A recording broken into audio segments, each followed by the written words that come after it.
How do we thrust? It's not a walkthrough, playthrough with you, anything like that. It's just me playing the game badly so you can see what it looks like. Okay then, this is Guardian on the Acorn Electron. It just told us what the controls were and I wasn't watching, so well I was. I got the Z and X for left and right, but what were the others? Copyright S. Evans. Alligator Software, that is Mike Mahoney, who I met, who I told you that in the Blagger video, but I don't know if you were watching that one. Press space to start. Now come on, tell me the controls again, please. It's probably not going to, which is quite frustrating, so we'll just have to... Alright, oh god. Okay, that's how to reverse. That's how to do that. How do we... Oh god. How do we thrust? That's how we thrust. Oh, this is good. This is good. Oh, I don't know how do we do... Oof. I want to know now how we do, smart bomb. Come on, tell me how to smart bomb. Oh! God. Oh god, I'm an idiot. I just shot all over humanoids. This is great.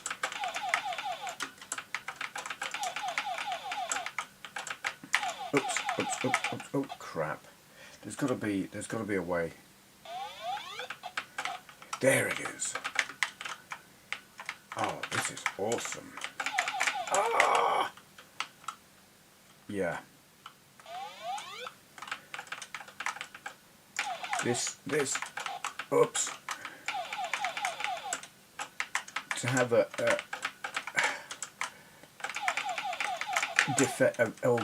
version of Defender running this well on the Acorn Electron, it's a pretty anemic 8-bit computer, to be honest, impresses the crap out of me.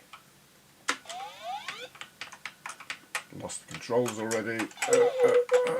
There they are. No, that's got it. Oh god. You have to put your fingers on the controls and not take them off, because the moment you take them off, you've lost them and then you're dead. There's a lot. Oh crap! There's a lot of aliens here. Die, you green bastards! And you, and yeah.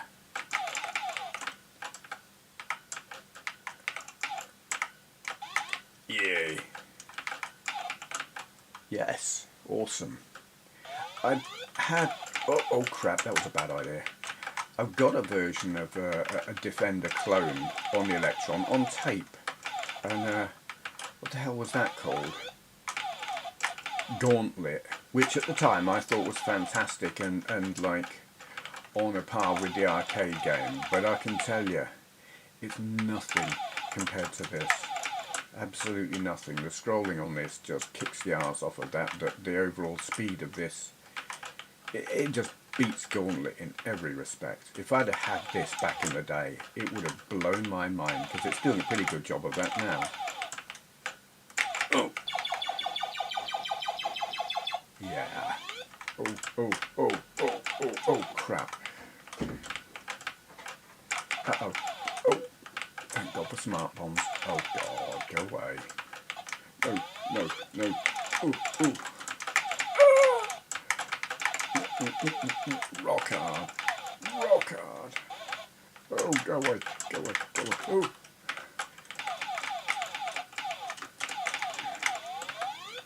Come on, what have we got now? You, sod off. Ah! Bollocks. Yeah. God, it's fast. It's insanely fast. It might be... I don't know if it's faster than the arcade... Oh, God. Than the arcade game, but... Damn. I think this is the best 8-bit... Oh God. Oh, oh. Balls. The best 8-bit conversion of Defender I have ever played. Come here. Oh, he died. Oh shit. Oh, get off. Get off. Go away. And you just get... Oh God almighty. The power of speech just... and I've lost my controls. Oh, what the hell? No. it's incredible. Oh God. It is incredible. How am I still even remotely... oh, I've got no smart bombs. Oh, that was dumb. Oh, that was incredibly dumb. Oh... I'm still alive. I don't believe this game. No. Crap. I thought I was dead. I'm dead now. Guardian. Acorn Electron. Electron. Not Tron. Can't speak. Bloody amazing.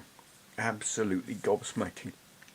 Just words fail me. It's epic. I mean, it's Defender. You know what Defender is, and if you don't, well, you're either just too young or you've been living under a rock. But Defender is like rock hard arcade game, and this is the most incredible 8-bit computer version I've ever played. It's, in a sense, it's similar to playing it in the arcades because you've got multiple buttons that are you can lose them. Where if you play this on a modern console with a joypad, it's a lot easier because the buttons fall to hand nice and easily. Here, keyboard, no, it really doesn't. Which makes it really quite authentic. Can you tell I'm impressed? I'll shut up now. Thank you for watching. Hello, before I get on to the Q&A section, I want to give a shout out to a chap called Rod Hull. Not the Rod Hull with the emu, it's another Rod Hull. He runs a website called thefuturewas8bit.com. Why am I giving him a shout out? Firstly, because his product is excellent. He sent me some freebies just recently, a couple of mouse mats, and a coaster. I just love these because of the Tesco value styling. They make me chuckle. But that's not really why I'm giving him a shout out. The product of thefuturewas8bit.com is excellent. He does SD card interfaces, among other things, for things like the Commodore 64, the SD to IEC. The Spectrum, it's the Div MMC Future. He's got a fast loader cartridge for the Commodore 64. I haven't got the SD to IEC, I've got one by someone else which is inferior. It's just great stuff. And other cool things. This sounds like this video is brought to you by, it's not. I just wanted to bring some attention to his website because his product is great, and having used a few of his things, what's it called? I've got one over here and I can't remember what it's called. It's like a RAM cartridge expansion with games built in for the VIC-20, and I've forgotten what it's called, and that's shameful, but it's really good as well. Have a look at his channel. Actually, yes, he's got a YouTube channel as well, so that's worth a look. Links below. Check out his stuff. Thank you, Rod. I'm thoroughly I'm using the Tesco value style ones. I haven't used the other mouse mat yet. Cheers. Right. Wow. Come on. Come on. Come on, you can do it. Oh. Have you been drinking? Have you? Were you on the vodka last night? It's not good for you. Yeah, it'll rot your eyes. Today's question, for God's sake. Okay, I don't know if that's going to focus on me or not. If I'm a bit blurry, stupid camera. Today's question for Q&A. It's from Arcade Shack 2. Link to their channel down there. And their question is, what would you do if you lost your channel? I suppose my question is, lose it how? What do you mean by lose my channel? I suppose there are a few... That could mean one of a couple of things. If it were... Like if I got hacked, someone got access to my channel and took it over so I couldn't gain access, you know. But I don't think that's what you mean. If that was the case, I would go to YouTube and hope that they would sort it out. But I'm going to presume you mean some other unspecified circumstance where YouTube said, you're finished, mate, you can't have your channel anymore. Or if YouTube shut down or something, basically unspecified reasons. I no longer have a channel, I'm not allowed to, something like that. It's all gone. What would I do? That's what I'm going to take it as you mean. I'll tell you what, probably the first thing I would do is sell a hell of a lot of my retro systems. YouTube is now really my main reason for owning most of them. It wasn't the reason I bought them. I bought them because I had an itch that I needed to scratch, and I had that itch for a long time. When I was a kid and a teen and whatever. Kid and teen kind of go together really, but anyway, I saw all these computers that I couldn't afford, and I was probably aware of a lot more computers than your average kid at that time was aware of. Story I've told many times, Richard Stone, the school computer geek when I was in school, and he would read all about them and I would hear all about them, and I was like, I want those, I wish I could have those. So in later years, before prices went insane because retro gaming and computing and whatnot became cool, you could find them and buy them cheap, either on eBay or at car boot sales. My C64 GS and my Commodore PET both bought at car boot sales for a tenner. But mind-boggling now. And I had that itch. It was, I wanted to buy all those computers I heard about as a teen that I couldn't afford, because now I could afford them. And not because I was rich, but because they were cheap. And I did have money. I was in a, I won't say a well-paid job, but a job that paid well enough to be able to spend that kind of money. And I had space to put the stuff. So I collected a whole load of stuff, and I continued to collect for quite a few years, which is why I have a big collection. I bought lots of stuff when it was cheap, and I scratched that itch. I keep them because of YouTube. They enable me to make gameplay videos and sometimes, but not very often these days actually, make videos like showing the retro hardware. I've kind of done all of that. I haven't done the ones like the more common systems like the Commodore 64 or the Spectrum, because it's been done a billion times and probably better, because I don't want to have to research, because that's boring. And if all you're doing is quoting Wikipedia, well, what's the point? Other people do it, and I'm not going there. So yeah. And I enjoy doing it. I enjoy using these things, showing these things, sharing the experience with you and what it's like to play the games on them, putting them on YouTube. The whole process of making videos I find enjoyable, from doing this and going blah to the editing and all of that. The actual uploading process is tedious as hell, but yeah, it's fun. So really, retro collecting for me isn't a hobby anymore.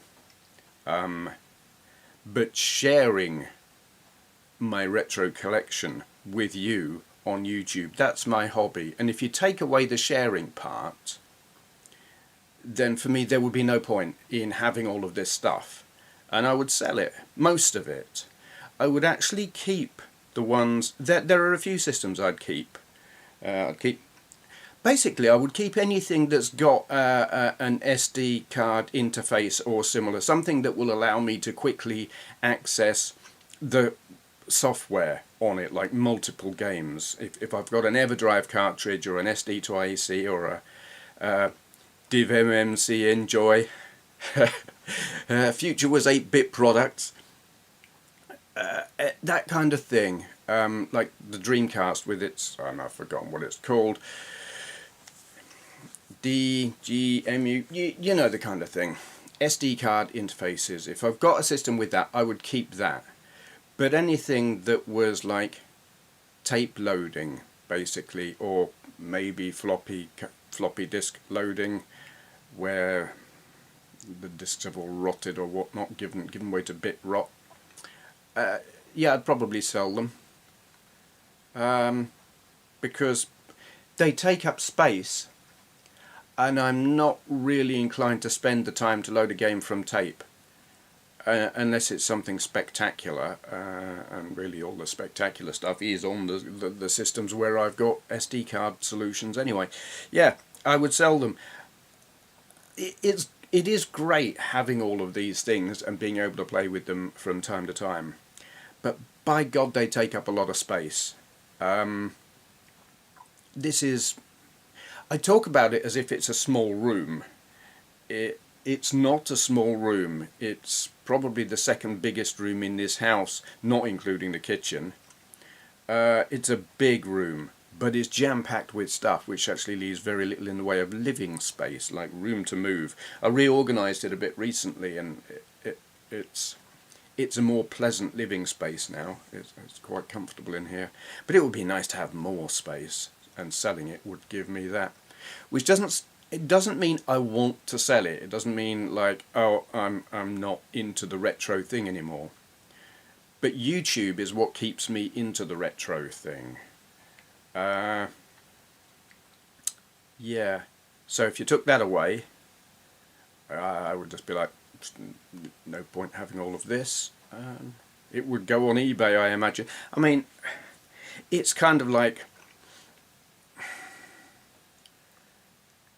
I don't know, retirement plan. I used to think, yes, it's a good retirement plan, have all this stuff, sell it when I'm like really old, and it'll be worth a fortune, but it probably won't be. The bubble is likely to have burst, or capacitors will have conked out and they'll all need work, which I won't be bothered to be doing.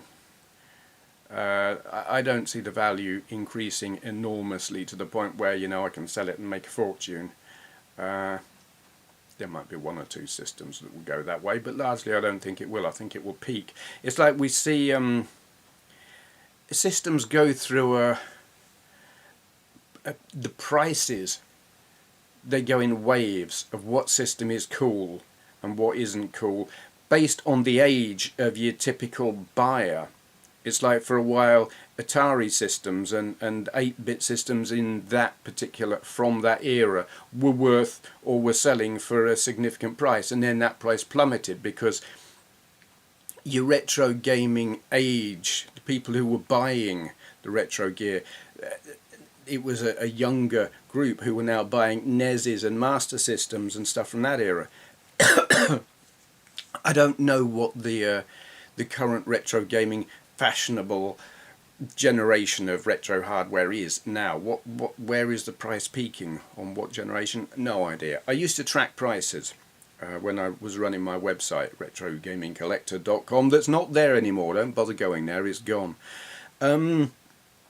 I tracked the prices, and I knew I could see this kind of wave, a peak in the prices of the generations of systems.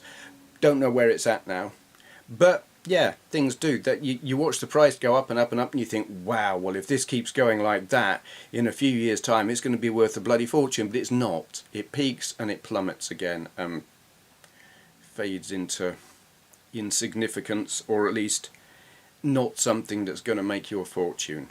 There will probably be some systems that will be worth a lot. I think Vectrexes will always command a fair price. And probably ColecoVisions. I mean, I don't think either are worth a massive amount, but you know, they're desirable systems, especially the Vectrex. Yeah. What was the question? What would I do if I lost my YouTube channel? Yeah, sell up, basically. Sell me retro gear, except the stuff that I use on a regular basis for fun, which is behind me, most of it. I don't know if you can see. This is... what do we got? Amiga N64 SNES, PC Engine, there's a little NES Mini, we've got a Spectrum down there, there's a load of handhelds in there, Mega Drive with 32X, Atari 2600 over there, what else have we got? Commodore 64, VIC-20, Wii, though that's really there just for the GameCube, PS4 because modern gaming, PS2, PS1 Mini down there, Dreamcast just there. These are the things I have readily accessible because I can quickly load games up on them easily, and they're things that I would keep, and one or two others. Yeah, but other than that, I'd sell up. Make some space in this room to swing a cat. Not that I would swing a cat because I like cats, and that would be cruel. Don't swing cats. Okay, anyone else who's got any questions they would like answering on a video like this, leave your question in the comments below. Begin with 4 Q&A so that I know not to just answer in the comments. And thank you for watching. Patreon? That's not even a word. You made it up.